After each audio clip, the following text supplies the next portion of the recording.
Okay, now I'm gonna take this and put it in here with a paddle tool. I could put this in the grinder, but doing it this way yields a more meaty boudin. I'm gonna put some in here.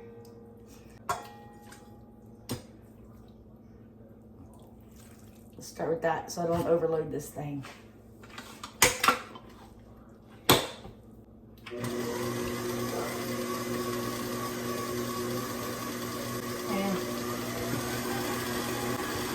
here in just a minute, I'll show you the difference between this and that.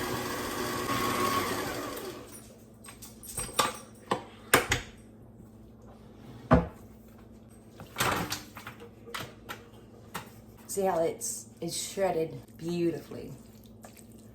It's gonna make some good boudin. And by the way, if you for any reason run out of casings or just get tired of stuffing, which we're gonna do later, it makes a really good pulled pork sandwich. Just saying. I've been cooking boudin for 2 days. I'm hungry. I've got pork. We're gonna have a pulled pork sandwich. I'm adding some Stubbs spicy barbecue sauce, some pickles, a little bit of cheese, a little bit of mayonnaise, and yummy sandwich for dinner. And it looks like a mess, but I don't care. It's gonna be delicious. I'm so hungry. I just want to eat right now. Okay. Yep, that's what I'm doing.